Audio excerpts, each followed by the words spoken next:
धन्यवाद। अब मैं हमारे माननीय प्रधानमंत्री जी से अनुरोध करूंगा कि हमें संबोधित करें। जय जगन्नाथ।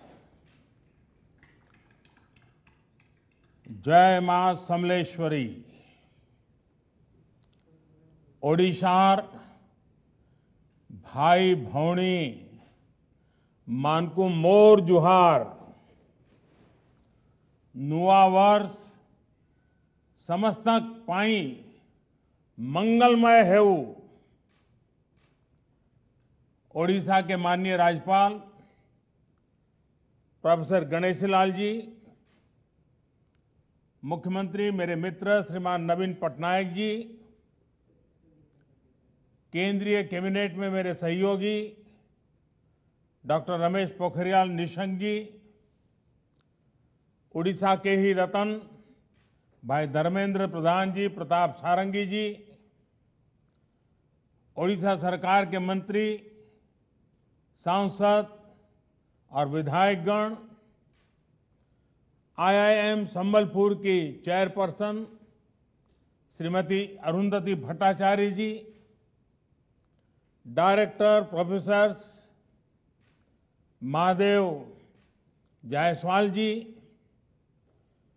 फैकल्टी स्टाफ और मेरे सभी युवा साथियों, आज आईआईएम कैंपस के शिलान्यास के साथ ही ओडिशा के युवा सामर्थ्य को मजबूती देने वाली एक नवीन शिला भी रखी गई है।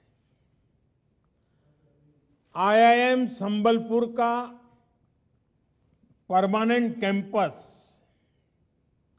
ओडिशा की महान संस्कृति और संसाधनों की पहचान के साथ ओडिशा को मैनेजमेंट की दुनिया में नई पहचान दिलाने वाला है। नए वर्ष के शुरुआत में इस शुभारंभ ने हम सबके आनंद को दोगुना कर दिया है। साथियों, बीते दशकों में एक ट्रेंड देश ने देखा। बाहर बने मल्टीनेशनल्स बड़ी संख्या में आए और इसी धरती पर आगे भी बढ़े। ये दशक और ये सदी भारत में नए नए मल्टीनेशनल के निर्माण का है। भारत का सामर्थ्य दुनिया में छा जाए, इसके लिए ये उत्तम कालखंड आया है। आज के स्टार्टअप्स ही कल के मल्टीनेशनल्स हैं और ये स्टार्टअप्स ज्यादातर किन शहरों में बन रहे हैं, जिन्हें हम आमतौर की भाषा में टियर 2, टियर 3 सिटीज कहते हैं। आज स्टार्टअप्स का उभार उन जगह पे देखने को मिलता है।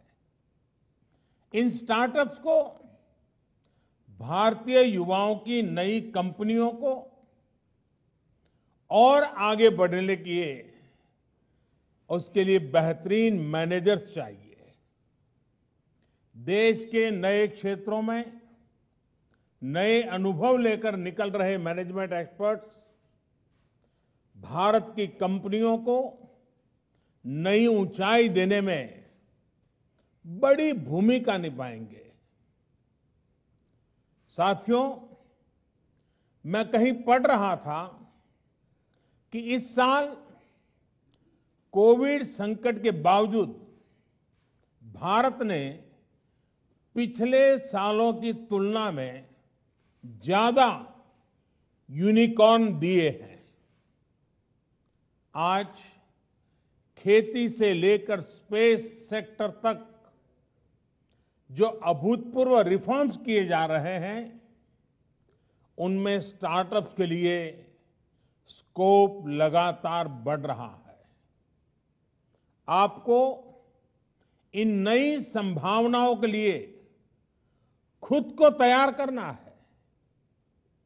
आपको अपने कैरियर को भारत की आशाओं और आकांक्षाओं के साथ जोड़ना है। इस नए दशक में ब्रांड इंडिया को नई ग्लोबल पहचान दिलाने की जिम्मेदारी हम सब पर है, विशेष रूप से हमारे नौजवानों पर है।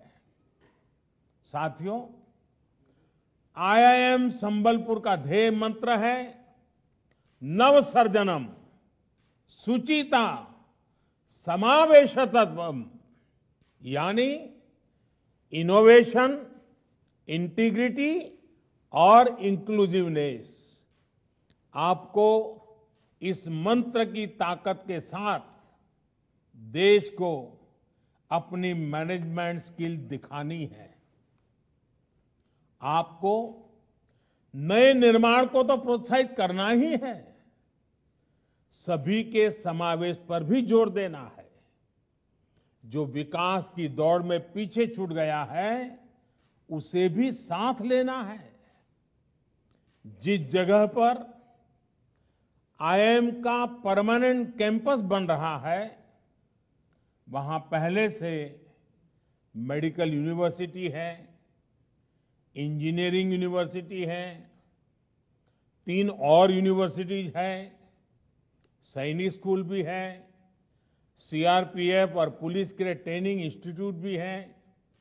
जो लोग संबलपुर के बारे में ज्यादा नहीं जानते, वो भी अब अंदाज लगा सकते हैं कि आईआईएम जैसे प्रतिष्ठित संस्थान के बनने के बाद ये क्षेत्र कितना बड़ा एजुकेशन हब बनने जा रहा है।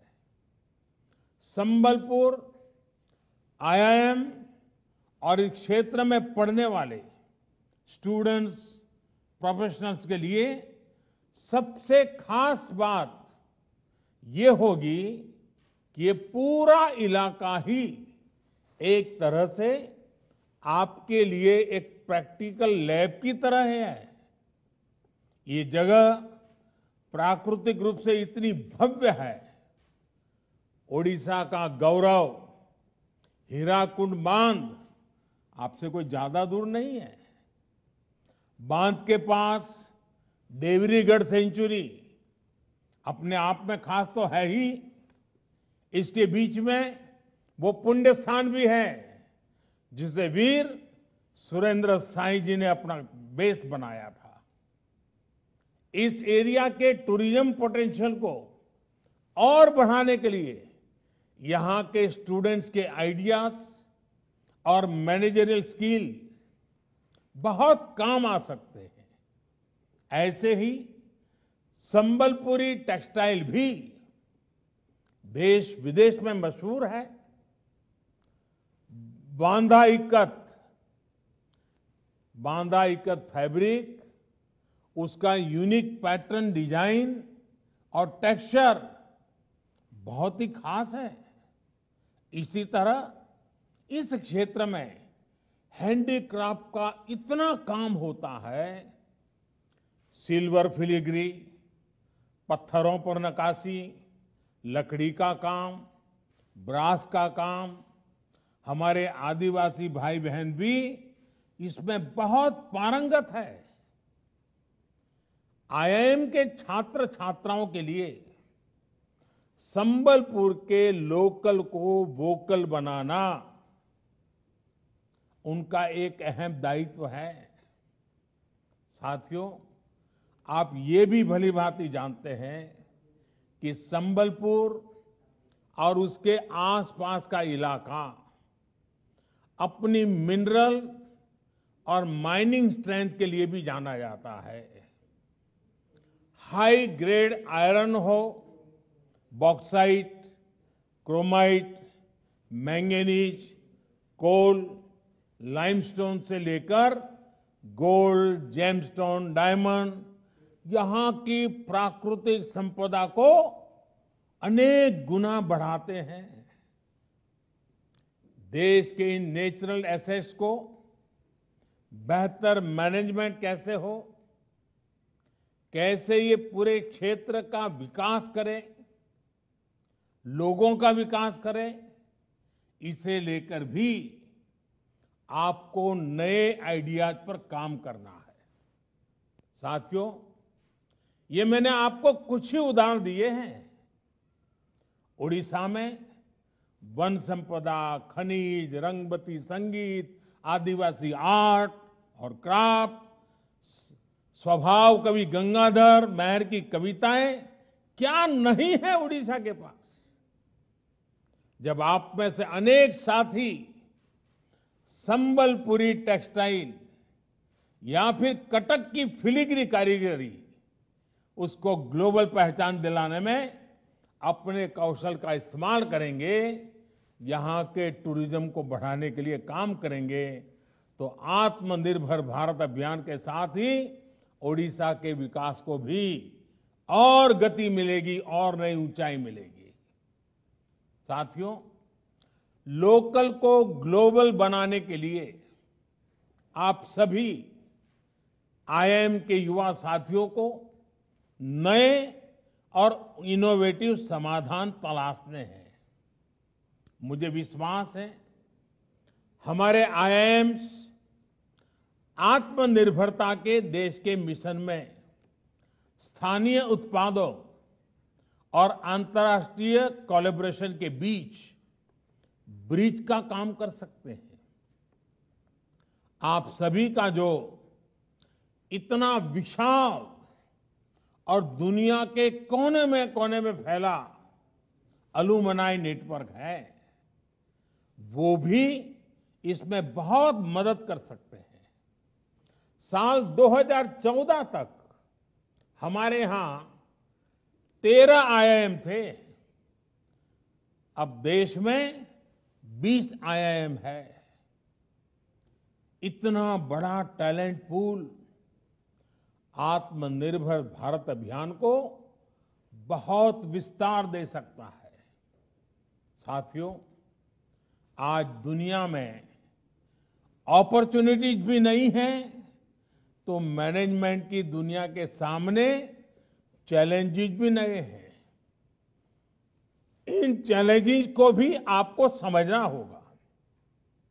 अब जैसे एडिटिव प्रिंटिंग या तो 3D प्रिंटिंग पूरी प्रोडक्शन इकोनॉमी को ही चेंज कर रही है। अभी आपने न्यूज में सुना होगा, पिछले महीने ही एक कंपनी ने चेन्नई के पास एक पूरी 2 मंजिला इमारत को ही 3D प्रिंट किया है। जब जब प्रोडक्शन के तरीके बदलेंगे तो लॉजिस्टिक्स और सप्लाई चेन से जुड़ी व्यवस्थाओं में भी बदलाव होगा। इसी तरह टेक्नोलॉजी आज हर जियोग्राफिकल लिमिटेशंस को दूर कर रही है। एयर कनेक्टिविटी ने 20वीं सदी के बिजनेस को सीमलेस बनाया, तो डिजिटल कनेक्टिविटी 21वीं सदी के बिजनेस को ट्रांसफॉर्म करने वाली है। वर्क फ्रॉम एनीवेयर के कंसेप्ट से पूरी दुनिया ग्लोबल विलेज से ग्लोबल वर्क प्लेस में बदल गई है। भारत ने भी इसके लिए हर जरूरी रिफॉर्म्स बीते कुछ महीनों में तेजी से किए हैं। हमारी कोशिश है कि हम ना सिर्फ समय के साथ चले, बल्कि समय के पहले चलने की भी कोशिश करें। साथियों, जैसे काम के तरीके बदल रहे हैं, वैसे ही मैनेजमेंट स्किल्स की डिमांड भी बदल रही है। अब टॉप डाउन या टॉप हैवी मैनेजमेंट के बजाय कोलैबोरेटिव, इनोवेटिव और ट्रांसफॉर्मेटिव मैनेजमेंट का समय है। ये कोलैबोरेशन अपनियों के साथियों के साथ जरूरी है ही, बॉर्ड्स और एल्गोरिथम्स भी अब टीम मेंबर्स के रूप में आपके साथ है। इसलिए आज जितना ह्यूमन मैनेजमेंट जरूरी है, उतना ही टेक्नोलॉजिकल मैनेजमेंट भी आवश्यक है। मैं तो आपसे भी और देश भर के आईआईएम से और बिजनेस मैनेजमेंट से जुड़े दूसरे स्कूलों से एक आग्रह करूंगा। कोरोना संक्रमण के इस पूरे दौर में टेक्नोलॉजी और टीम वर्क की भावना से देश ने कैसे काम किया, किस प्रकार से 130 करोड़ देशवासियों की सुरक्षा के लिए कदम उठाए गए, जिम्मेवारियां उठाई गई, कोलैबोरेशन किया गया, जन भागीदारी का अभियान चला गया। इन सारे विषयों पर रिसर्च होना चाहिए, डॉक्यूमेंट तैयार होने चाहिए। 130 करोड़ के देश ने कैसे समय समय पर इनोवेट किया, कैपेसिटी और कैपेबिलिटी को कैसे भारत ने बहुत कम समय में ही एक्सपांड किया, इनसे मैनेजमेंट का बहुत बड़ा सबक है। कोविड के दौरान देश ने पीपीई किट का, मास्क का, वेंटिलेटर का परमानेंट सॉल्यूशन निकाल दिया है। साथियों, हमारे यहां एक परंपरा बन गई थी कि प्रॉब्लम सॉल्विंग के लिए शॉर्ट टर्म अप्रोच अपनाई जाए। देश अब उस सोच से बाहर निकल गया है। अब हमारा जोर तत्कालिक जरूरतों से भी आगे बढ़कर लॉन्ग टर्म सॉल्यूशन पर है, और इसमें मैनेजमेंट का भी एक बहुत अच्छा सबक सीखने को मिलता है। हमारे बीच में अरुंधति जी मौजूद हैं। देश में गरीबों के लिए जनधन खातों के लिए किस तरह की प्लानिंग हुई, किस तरह इंप्लीमेंटेशन हुआ, इसका मैनेजमेंट किया गया, इस पूरे प्रोसेस की तो वो भी गवा रही हैं, क्योंकि उस समय वो बैंक संभालती थी। जो गरीब कभी बैंक के दरवाजे तक नहीं जाता हो, ऐसे 40 करोड़ से ज्यादा गरीबों के बैंक अकाउंट खोलना इतना भी आसान नहीं है। और ये बातें मैं आपको इसलिए बता रहा हूं क्योंकि मैनेजमेंट का मतलब बड़ी बड़ी कंपनियां संभालना ही नहीं होता।